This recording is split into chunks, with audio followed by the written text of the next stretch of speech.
सुखदेव जी जो हैं वो साक्षात राधा जी के ही उपासक हैं।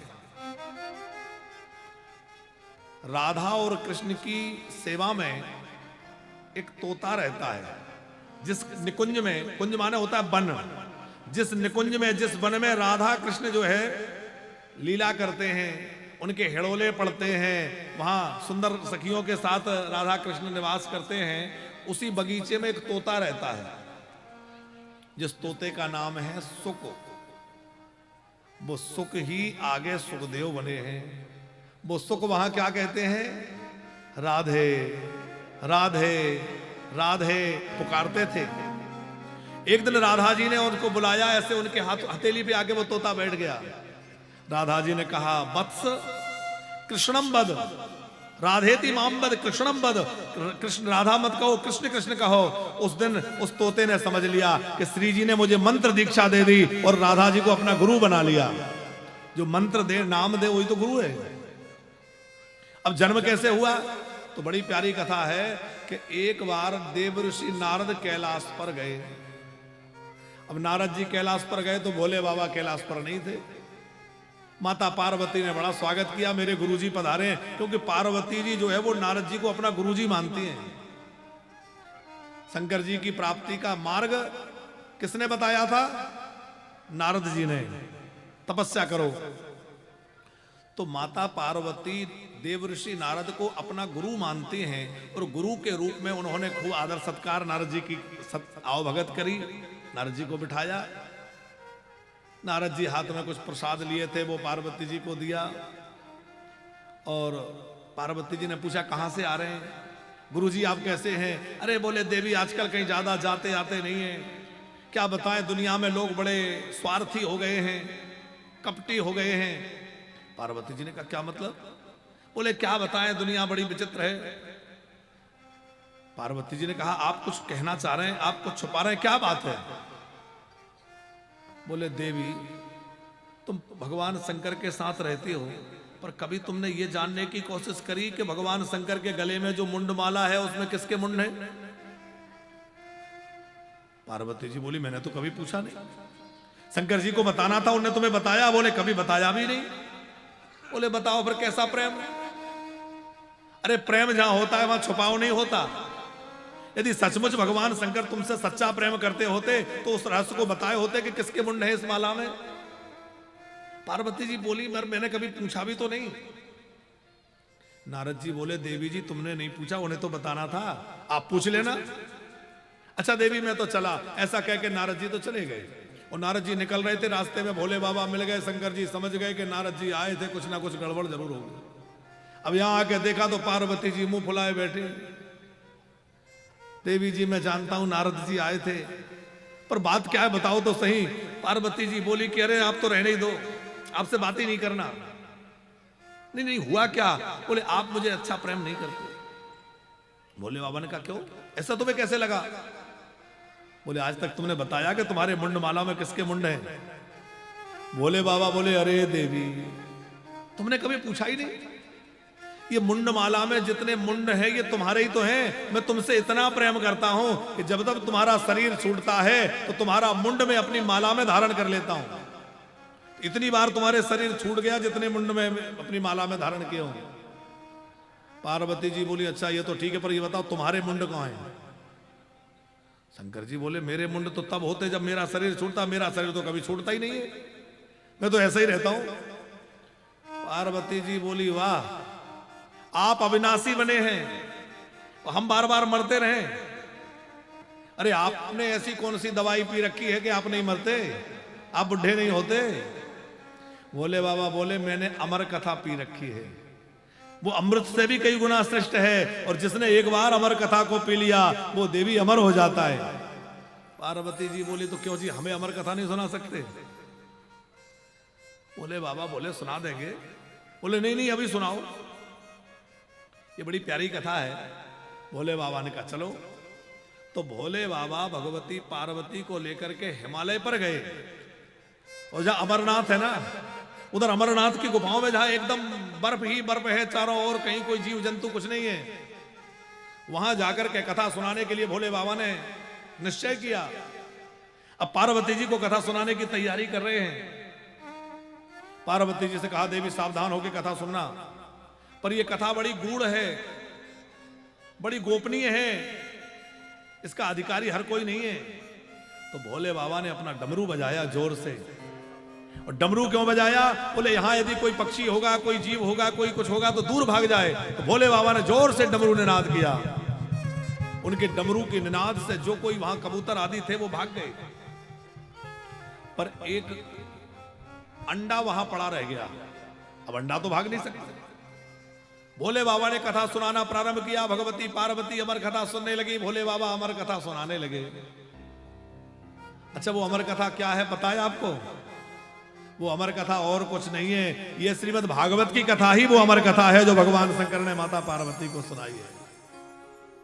आप कहेंगे हम भी तो इतनी बार सुन ली, हम तो अमर हुए ही नहीं। देखो, शरीर हमारा अमर नहीं होगा, लेकिन जो भगवान की भक्ति में लग जाएगा, भगवान कहते हैं नमे भक्ता प्रणश्यति, मेरे भक्त का कभी नाश नहीं होता। मेरा भक्त जो है वो हमेशा हमेशा के लिए जीवित रहता है। जैसे मीरा, आपको क्या लगता है मीरा मर गई?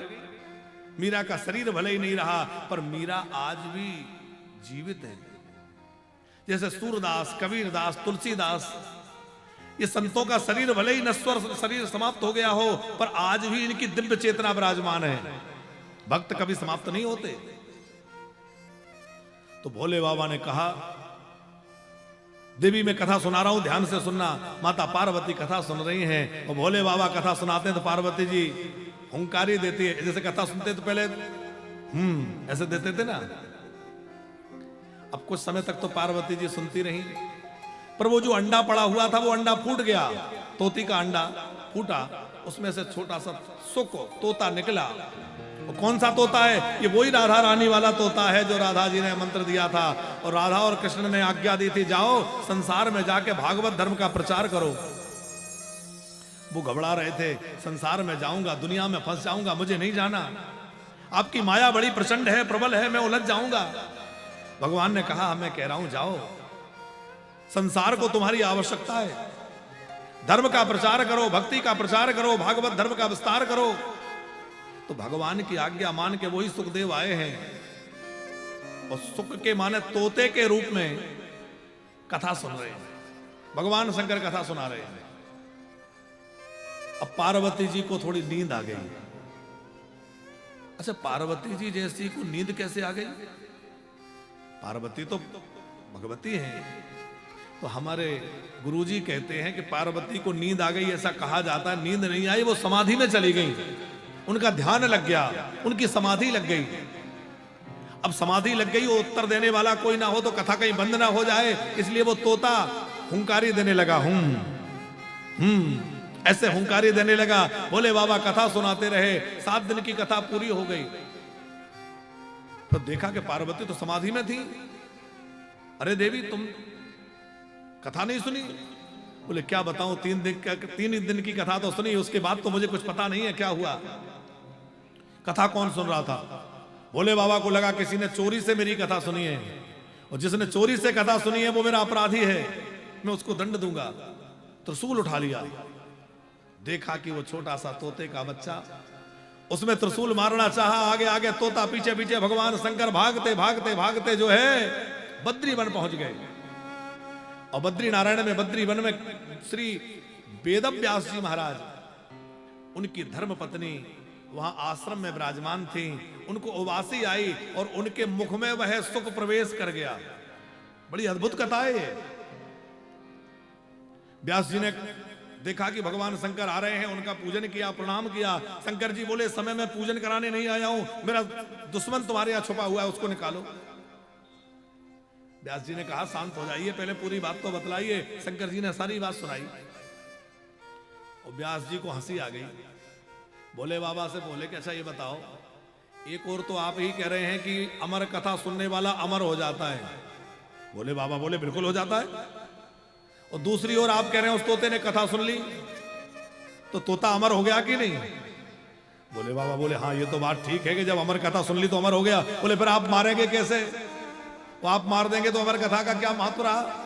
बोले बाबा, बोले तब ठीक है, अब भैया भगवान की लीला भगवान जाने। बोले बाबा लौट गए, जो भगवान को करना है। अब वो सुख जो है व्यास जी की पत्नी के गर्भ में 12 वर्षों तक विराजमान रहे। अब व्यास जी को लगता है कि ये बाहर क्यों नहीं आते, पर सुखदेव अंदर ही अंदर भजन कर रहे हैं, मैं बाहर नहीं जाऊंगा क्योंकि भगवान की माया मुझे घेर लेगी, भगवान की माया मुझे पकड़ लेगी, भगवान की माया बड़ी प्रचंड है, तो बाहर नहीं आते हैं। व्यास जी ने भगवान की प्रार्थना करी, प्रभु आप ही इस बालक को समझाइए, ये तो बाहर ही नहीं आना चाहता। क्यों नहीं आ रहे जी? क्योंकि जीव जब मां के गर्भ में रहता है तो उसको भगवान की याद आती है। हम लोग भी जब अपने मां के गर्भ में रहे होंगे तो खूब भगवान का स्मरण किया। ये पुराणों में लिखा है, झूठ नहीं है। मां के गर्भ में बच्चा उल्टा लटका रहता है, उल्टा रहता है, और वहां उसको भगवान की याद आती है। उसको कई जन्मों की याद आती है कि देखो पहले मैं ये बना, ये बना, ये बना, ये बना, और वहां बड़ी भारी पीड़ा उसको होती है मां के गर्भ में, क्योंकि मां के द्वारा जो भोजन किया जाता है उसमें थोड़ा गर्म खा लिया तो बच्चा कोमल होता है, उसको बड़ी तकलीफ होती है। कभी मां ने तीखा खा लिया, खट्टा खा लिया तो उसके अंगों में वेदना, जलन होने लगती है, तकलीफ होने लगती है। तो वो अब गर्भ में पड़ा पड़ा भगवान को पुकारता है, प्रभु ना पैर हिला सकता, ना हाथ हिला सकता, ना कुछ बोल सकता, ना रो सकता, क्या कर लेगा? वो जीवात्मा उस पेट में पड़ा पड़ा कहता है, प्रभु एक बार इस गर्भ से बाहर निकाल दीजिए, यदि अब की बार आप बाहर निकाल देंगे तो इतना भजन करूंगा कि दोबारा किसी मां के गर्भ में ना आना पड़े। भगवान कहते हैं, बाबरे बार बार यही कह के बाहर आ जाता है, और जब जब जन्म लेता है तो मुझे भूल जाता है। जीवात्मा कहता है, नहीं नहीं प्रभु अब की बार नहीं भूलूंगा, एक बार और आप मुझे कृपा करके बाहर कर दीजिए, अब आपका बहुत भजन करूंगा। और जब भगवान उसको जन्म देते हैं, वो बाहर आता है, तो बाहर आते ही बच्चा सबसे पहले क्या करता है? रोता है। वो कैसे रोता है? क्वां क्वां करता है। वो बोलता है, कहां है वो, कहां है? कौन? बोले जो गर्भ में दिख रहे थे वो भगवान कहां है? उन भगवान को याद करके रोता है। पर धीरे धीरे माया उसको पकड़ लेती है। कैसे? जैसे आकाश से पानी की जो बूंद गिरती है वो निर्मल होती है, स्वच्छ होती है, पर स्वच्छ पानी की बूंद जब आकाश से गिरती है तो नीचे आके कैसी हो जाती है? एकदम मटमैली, कीचड़ में मिल जाती है। भूमि परत भा डाभर पानी, और जिम जी वही माया लपटानी। वैसे ही जीव जन्म लेता है, माया के चक्कर में पड़ जाता है। फिर ये माताजी हैं, ये पिताजी हैं, ये हैं, ये वो हैं, इसी में उलझ के रह जाता है। सुखदेव जी बोले, मुझे बाहर नहीं आना, फंस जाऊंगा। तब जो है भगवान प्रकट हुए और भगवान ने कहा, देखो मैं तुम्हें वचन देता हूं कि मेरी माया तुम्हें नहीं पकड़ेगी। भगवान ने वचन दे दिया, और जब भगवान ने वचन दिया तो जन्म लेने के लिए तैयार हुए। सुखदेव जी का जब जन्म हुआ तो छोटे से बच्चे नहीं थे, क्योंकि 12 वर्षों तक मां के गर्भ में रहे। तो जन्म लेते ही वो वन की ओर निकल पड़े।